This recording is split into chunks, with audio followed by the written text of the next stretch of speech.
So the big tax question is this: how do wealthy people keep their money working for them when selling their business, real estate, or other highly appreciated assets without paying hundreds of thousands to millions of dollars in tax? What if we, as business and real estate owners who have poured blood, sweat, and tears to growing our wealth, and who didn't hire expensive tax attorneys and CPAs to map out an exit strategy, knew their secrets? Instead of recreating the wheel, why can't we just model the way they deferred 30 to 50% in tax, paid off debt, funded their next business dream, and most importantly, leave a financial legacy to give to the causes we believe in most? What if their secrets weren't complicated at all, and you just need a guide who is a few steps ahead of you? That is the question, and this podcast will give you the answers. My name is Brett Swarts, and welcome to Capital Gains Tax Solutions. Welcome, everybody, to the Build to Billions podcast, where we guide successful entrepreneurs and investors on their journey from millions to billions. We believe the key to scaling and compounding your wealth and life starts every single day with a mindset and practice of stewardship over ownership and applying billionaire biblical principles. Our ultimate goal is to help you scale and compound your wealth and life so you can give more all of it away to help MVPs, the most vulnerable people. My name is Brett Swarts, and I'll be your host today. In each and every episode, we're joined by the world's top entrepreneurs, millionaires, and billionaires, where they share their secrets, insights, and wisdom with us so we can all compound our life and make a bigger impact. I'm excited about our next guest. He's a good friend of mine and also a new strategic alliance of Capital Gains Tax Solutions. He has an extensive background in real estate, military service to our country, closing over 1,000 transactions at least, with mortgage, with development, with real estate. And really, we're going to be talking about building wealth in a way that not only compounds the returns, but also do it with safety and structure that makes it sound at the core. He is the CEO and founder of PWP, which is a Parallel Wealth Partners. Please welcome to the show with me, Mr. Zane Jacobs. Hey, Brett. Appreciate you guys having me here today. Look forward to this conversation. Absolutely, sir. And for our listeners getting to know you for the first time, would you give us just a little bit more about your story and your current focus? Yeah, so Zane Jacobs, I'm 39 years old, about to turn 40. I have a background, like Brett said, in the military. When I was 18, I was fresh out of high school. Went in the Marines, did a couple tours overseas. When I came back, I was then in law enforcement for the next 8 years while I was going through undergrad and grad school. And once I finished that, I got into mortgage financing. Now, there's three main ways into finance, and mine was the mortgage path. From there, I started investing in primarily structuring funds for real estate projects. And one thing led to another to where we became a capital asset group. And I now run a corporation where we structure finance for real estate development. Fantastic. And, you grew up in Elk Grove. I grew up in Rockland, about 30 minutes from each other. And, going back then, I'm wondering, who was Zane growing up? What was like the one gift or two gifts that God's given you, Zane? And how do you use that to bless and help others? I absolutely love that. So thanks for that question, by the way, because, every gift is also your greatest asset, your greatest liability. So I'm high functioning autistic. Most people don't know that. So I'd say my greatest gift is my intelligence, but at the same time, I'm very direct. So a lot of times people will think that maybe I could be offensive socially at times. So when I was younger, I was always, getting put out of class and getting, put on timeout or whatever the case is. And my teachers would always question, you have so much going for yourself, but you can't stay focused. But I think once I got into the Marines, that really straightened me out for being able to channel that. And so I always laugh because the kids that they say, may or may not be most successful in life, put on the right path can be, for sure. So I'm a firm believer and proponent of helping the youth because I just think it's the trajectory and the mentorship that they take that really defines how they're going to end up in life. Excellent. I love it. So I would think, the drive, the intensity, and the for things that you really want to channel, that would be like the strength. But for things that were not something of interest, right? You knew how to say no to those, right? I mean, honestly, that's probably like an entrepreneur's, superpower, right? I mean, I can definitely relate to that growing up, right? Yes. Being in the classes, so good. All right, so with that in mind, let's take it to the topic at hand, right? Which is building compounding returns, right? While still, being, foundationally sound with the investment. So what's the number one secret to doing that as you're structuring financial, products or instruments within real estate? Yeah, I love it. So, as I said, I have a background in coming into the industry as a mortgage broker. So understanding the financial instruments that are available to funding a real estate project is one of the pieces, but that's actually not the most critical component.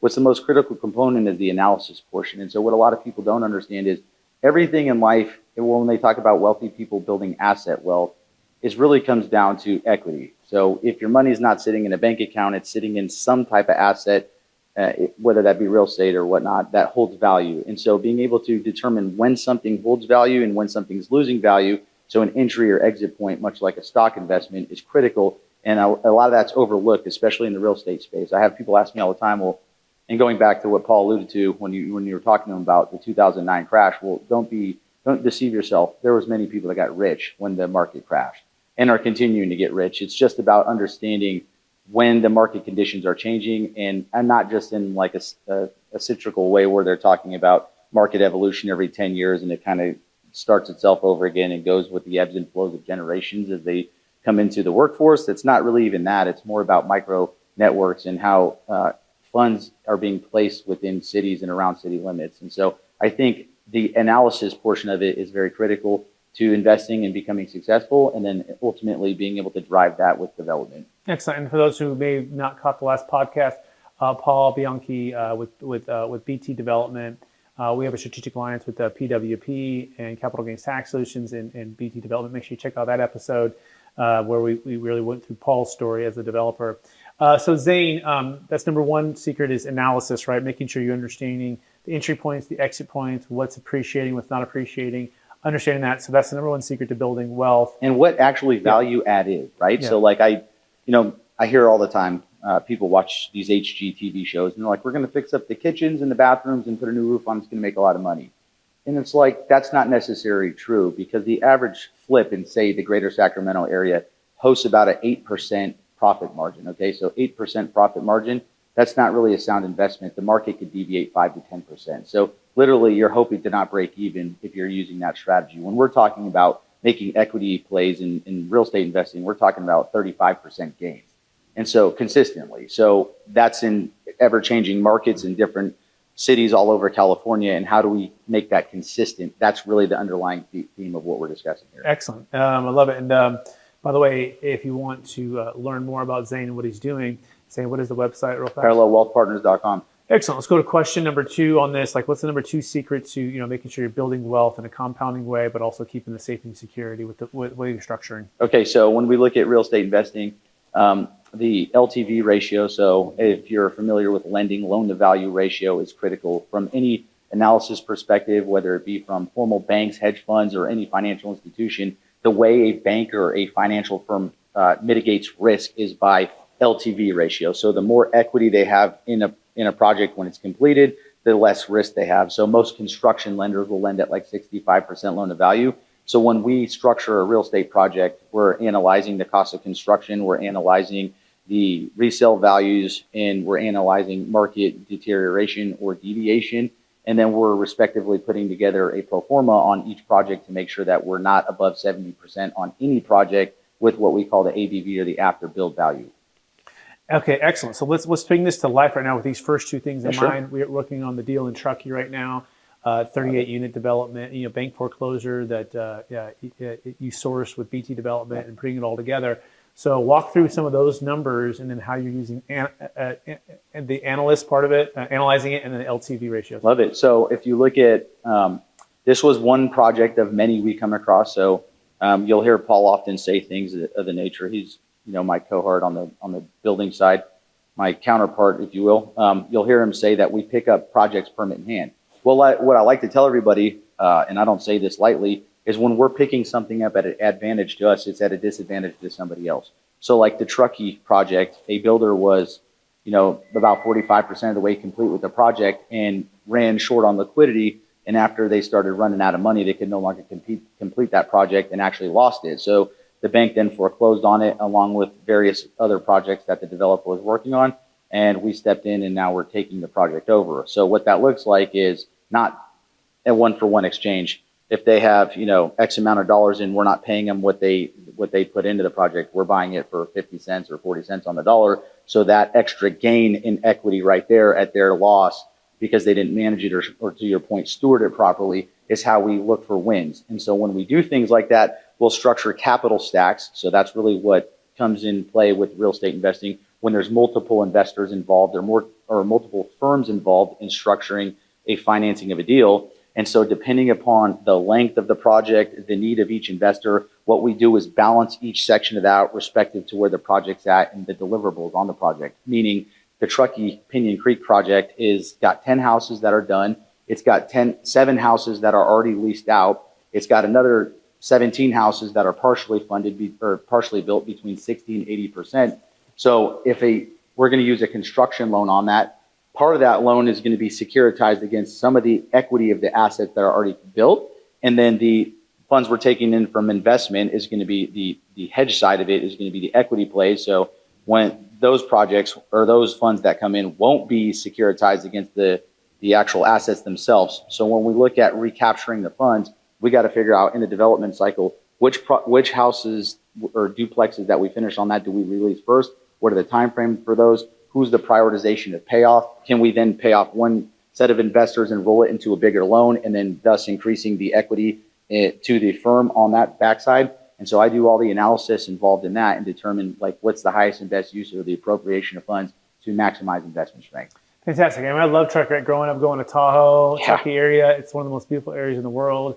And to find a foreclosed property that's already, partially built on some areas and then fully entitled, fully permitted, all the designs in place, this is the opportunity right now where the margins are in excess. And I think the total project built is about $50 million. The estimated sales price, 66 to 67. And then as far as the project timeline, is it about 36 months or what's the actually 24 months? 24 months. Okay. Yeah, but we can already exit, some of the ones that are already completed or are 80% of the way complete before 12 months is even up. So some of the investors will cash out before 6 to 8 months and they'll still get a full return. And I think those investors we structure at like 25-30% returns. Excellent. So the analysis, number one, secret. Number two, LTV ratios. Number three might be just the timing of everything, right? But is there something else that comes to mind when it comes to making sure that you're doing big things that come to mind? The number one, the most pinnacle piece to that is relationships. Mm-hmm. So what people don't understand is like, well, how does a developer go under? The wrong relationships. Mm-hmm. Okay. So when we talk about strategic alliance partnerships, we got to make sure that we're aligning ourselves with the right partners that have the track record for success and can deliver and scale growth. So that's another aspect is I think most developers end up going over or going under based on a lack or an excess of liquidity. So what do I mean by that? When people get involved in real estate investing, they hear horror stories like, oh, I had a buddy that was involved and then the construction went under. Because if construction is costly on the front end, we always call it the on-ramp. It takes a lot of liquidity coming into it. And so if they get too many projects going, they're basically fighting on too many fronts. It dries up the liquidity, and then they can't get institutional financing from banks for construction loans or whatever, and they end up foreclosing, and that's when they lose out. So all that leverage or all that grease that they put going into the project will get bought out by a developer like us, for example, at our gain and their loss. So I think having the right relationships on the front end and setting the right expectations is probably the most critical piece. We say it's number three because the analysis has to be there, but the reality is I can have the best plan in the room, but if I don't have the right construction team or the right delivery, the right people showing up at the right time, it's all for nothing. Speaking of right relationships and working as a team, right, your military background, and talk a little bit about that history and that expertise and how that helps you to become an elite, investor in business and entrepreneur. Yeah, I love that. So I think in the Marines, we say that we're never above you, never below you, but always beside you. So we look at things as like kind of the Knights of the Round Table. It's all about working together for a common goal or an aligned interest. And I've definitely extended too much grace at some points in my life or given people too much credit when they haven't deserved it. And those were my learning lessons. So I go back on that. But like as part of it in the military, we work in a unit to facilitate a common goal or facilitate a mission outcome. And so we have that same approach in business where we empower everybody. We actually, our mantra for Parallel Wealth Partners is to engage, empower, and execute and or educate. And so in that, we just want to engage every aspect of the business, every partnership. And then our goal is to empower those relationships to then be the highest and most efficient use of their time and energy. And then executing critically in critical timelines is the most advantageous aspect of that, because once somebody's empowered, then how fast can they deliver or how fast can they get done the objective? So that's kind of a military mind frame that we approach business with, and everybody is able to facilitate that. When I was in the Marines, I was in special operations, and we used to use these acronyms in the teams where we call it initiative-based tactics. And so basically what you do is train everybody to think to look after one another. So if somebody's not paying attention or misses somebody, they autonomously just pick it up on their own without having to be told to do it. This is a basic saying, look for work. And I think that's one of the hardest parts in cultivating a workforce now is people aren't taught to look for work, and meaning like look to solve a problem before it becomes a problem. And I think at the point where we're at now in business, aligning our interests with the right value partners is critical to the success, because everybody is always looking to better themselves and better their team. And so I think that's the biggest piece. I love it. Absolutely love it. And thank you for your service, of course. And it's an honor and it's a privilege to be able to be your friend, to be able to work with you now. Love it. And work together to help people. So keep moving here. So a couple other deals that we're collectively working on: Napa, San Francisco, Brentwood. Kind of give a feel for an average. You can take the Napa deal to Brentwood or San Francisco. What it looks like, cost, returns, bill. I love it. Yeah, great question. So take like this house, for example. So people, what they don't know is not every house is created equal. So we could take the same set of floor plans to 3 or 4 different jurisdictions and have 3 or 4 different price or exit points. And so like literally when we're looking at building houses out in the Bay Area, or what we classify as emerging markets, we're looking for areas where there's a demand, where there's not an availability for housing.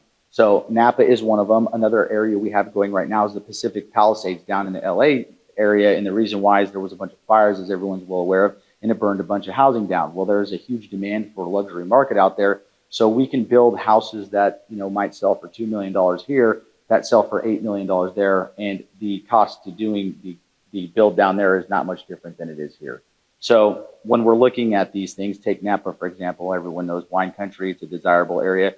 We have partnerships with other high-end luxury real estate agents out there that are looking for either lots for us that maybe somebody started to build a house on and got a permit approved and then, decided they don't want to do it anymore, or have a beat on somebody that has a fast track through the city to get a permit completed, so we can pick that up, get it permitted in relatively short order, and then turn it into an actual investment product. And so what I tell everybody as a capital asset group, what our main focus here is taking construction projects, productizing them, and turning them into investment products. And so why I say that is because that opens up the gateway for us to expand as a company, because we use investor funds to liquidate the process, as we talked about, and start more construction projects. So Napa, just to answer your question and bring it full circle, we can build this style house out here. This one will list at around $3.7 million.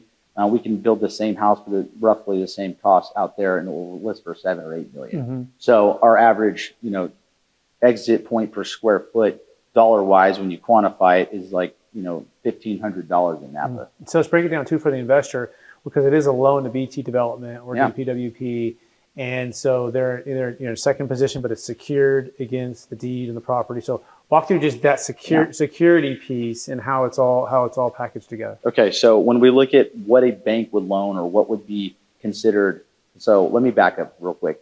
I used to be a regional manager at Guaranteed Rate, which is the second biggest mortgage company in the country. And when we would look at production management and we would look at what we call healthy in lending, we look at 65, 70% LTV ratio. So I alluded to that earlier. Well, we're not just taking in lending funds at that. What we're looking at is, if we complete a build, what is the excess profit after 70% LTV? In worst case scenario, what could happen in that market? So we're looking at the Bay Area, or we're talking about the lessons from 2009. If the market deviated or crashed, what's the worst we would experience out there? Maybe 15, 20%.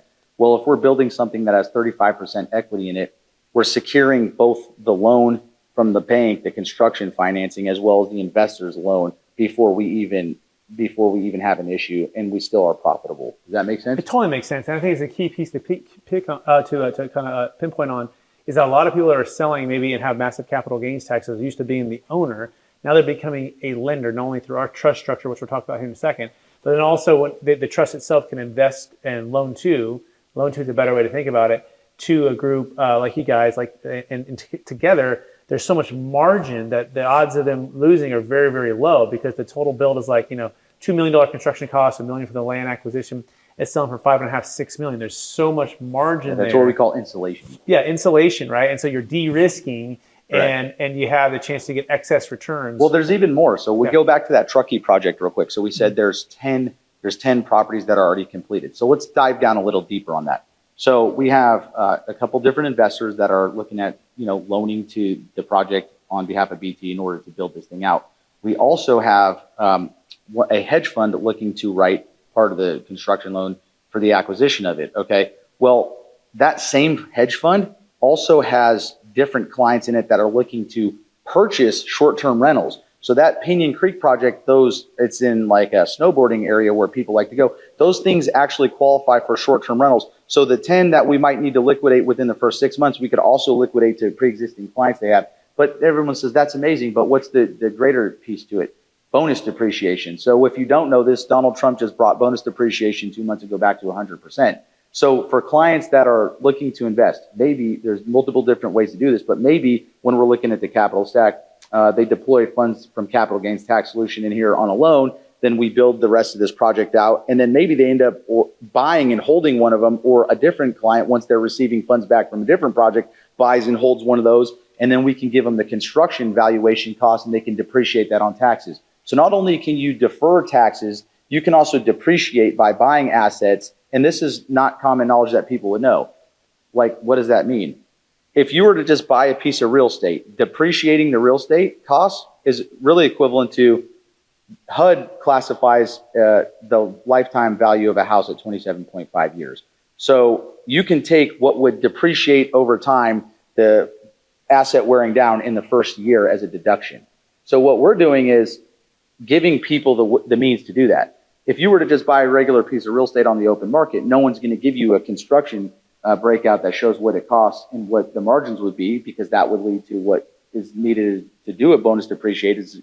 Depreciation is called cost segregation analysis, but you actually need a construction breakout to do that. So the clients can also come in, get a breakout from us, and then cost segregate the property and then write it off if they plan on holding it. So we don't just, yes, as a construction firm, we exit every project, but we don't just offer that to investors. They can actually pick these things up and then also save and build equity through other tax saving advantages and mitigation approaches. And we facilitate that in-house as well. No, so absolutely love it. Yeah, that's really, really big to look at. You want to have a tax flow mindset and a cash flow mindset. And you got to look at bonus depreciation, look at capital gains tax, exit planning, and figuring out ways to do this. Speaking of capital gains tax and challenges, Zane, in your experience, what's been the biggest challenge, for friends, family, or clients exiting in Bitcoin, business, real estate, and they got, millions of gains, and they're feeling trapped by the capital gains tax? Yeah, what's so been the biggest frustration? A lot of people's lack of knowledge about it, so they don't understand.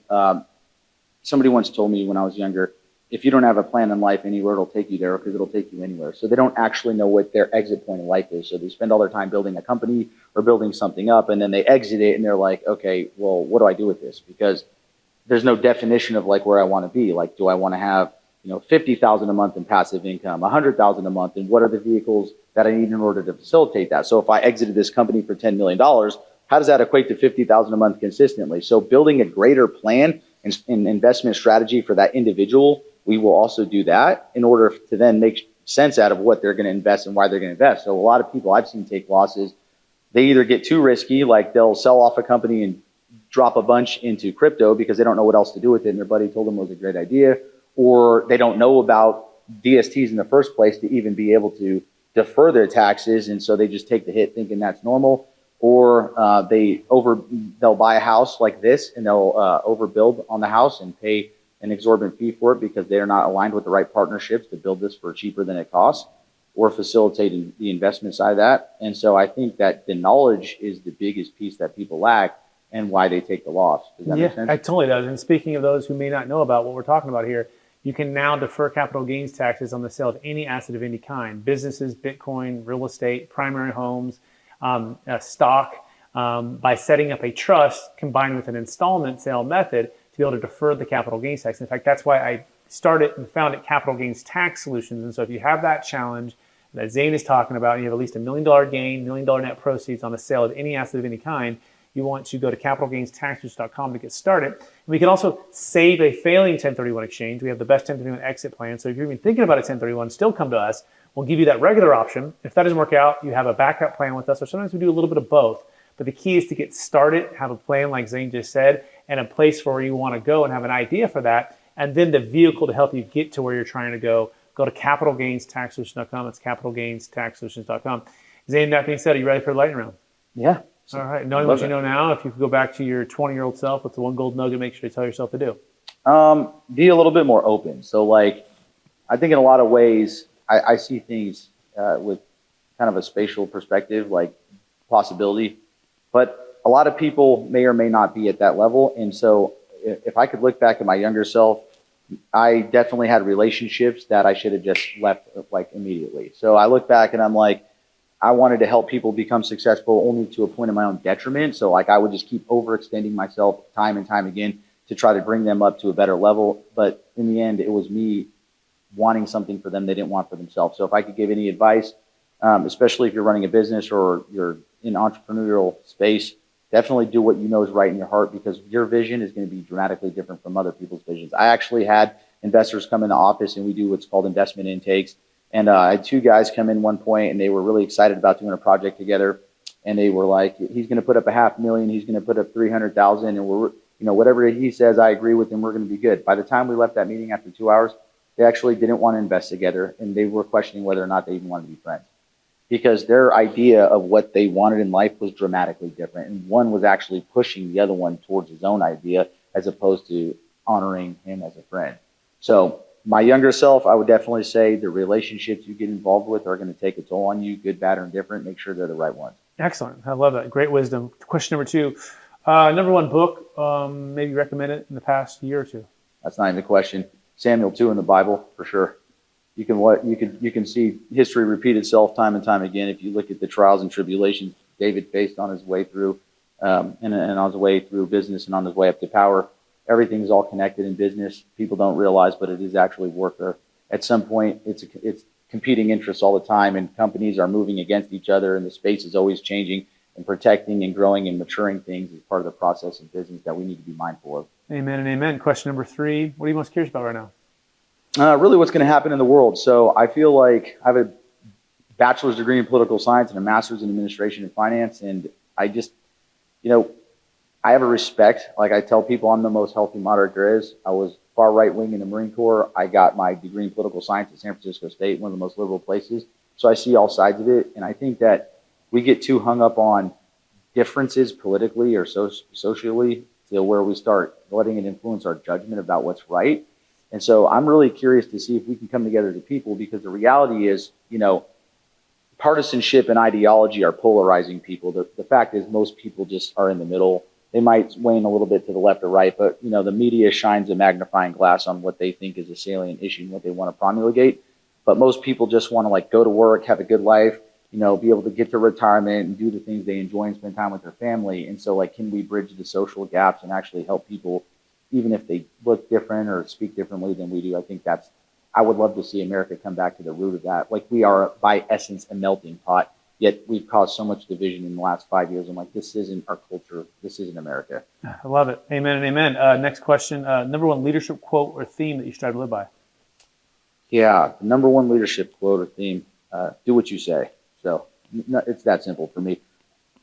Excellent. Social media these days, all the TED Talks, everything that's going on in the world, a lot of people like to say things, but do they actually live by what they say? Mm-hmm. So it was really cool when I met Paul, because he's one of the first contractors who actually does what he says he's going to do.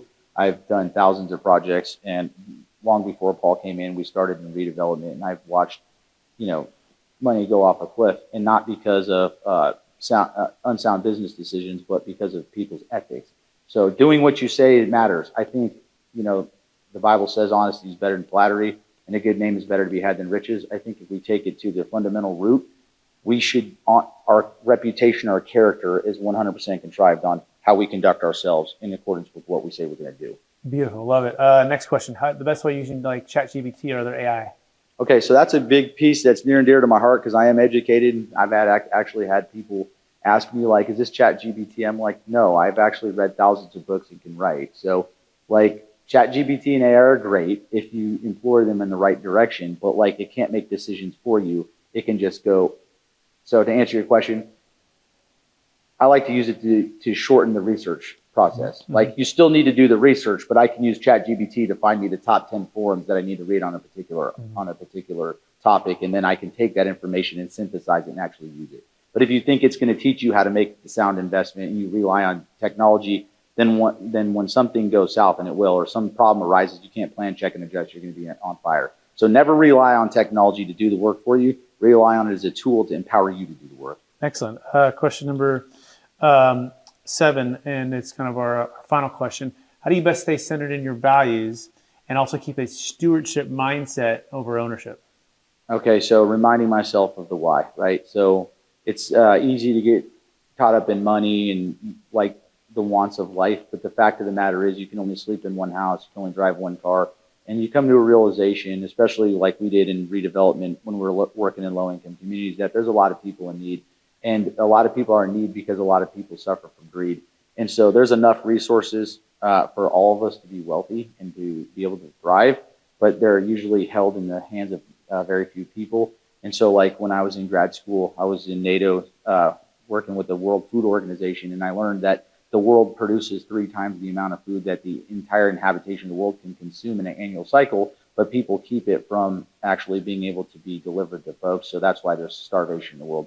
The fact of the matter is we need less than we think we do. So going back to the whole reason to build it to billions, like, yes, you definitely want to get yours and take care of your family and make sure that you're safe and healthy and sound. But like, remember, we all started somewhere and everyone needs a helping hand up. So reaching out to the other guy who's trying to do that is what it's all about. Zane Jacobs, man, I want to thank you for being on the show, and I want to thank you for being a great husband, a great father, a great businessman, entrepreneur, serving our country in an amazing, honorable way, and now helping people make a huge impact with their wealth and with in the housing market and housing world. I want to encourage you to keep using your drive and your intentionality and your directness to cut through and get things done and make a huge impact. For our listeners who want to get in touch with you, one last time, what's the best place for them to find you? You can just email me, Zane@parallelwealthpartners.com, and I'd love to connect with you. We can talk anything from investments to, even just relationships. It's not all about money. So if you just have questions on life, ask. Got a top secret clearance, worked in the government, worked in police work, did planning, at the executive level in the government. So now we all run millions of dollars in projects. You can ask me, and I'd love to help you. Awesome. Thank you, Zane Jacobs. I also want to thank you, the listener or the viewer, for being a part of the Build to Billions podcast, also streamed on Capital Gains Tax Solutions podcast and YouTube channels. We're on this journey with you to scale it from millions to billions so we can give more all of it away to help MVPs, the most vulnerable people in this world. And I want to encourage you to take this wisdom and insight from Zane today to take action, take action and to make an impact in someone's life, to grow your wealth and to grow yourself. My name is Brett Swarts. And of course, if you have a massive exit with big capital gains tax challenges, go to capitalgainstaxsolutions.com. That's Bitcoin, businesses, real estate, any asset of any kind. You can download our free ebook. It's a roadmap to building a capital gains tax exit plan. We also have a best-selling book on Amazon, Building a Capital Gains Tax Exit Plan with Kevin Harrington from Shark Tank. Make sure you check that out as well. I appreciate you watching or viewing, and we'll talk to you again real soon. Thanks so much. You have just listened to another information-packed episode of Capital Gains Tax Solutions with Brett Swarts. We hope you enjoyed today's show and found it helpful. Visit capitalgainstaxsolutions.com to access the show notes and to access more resources. Don't forget to leave a review and join us again next time.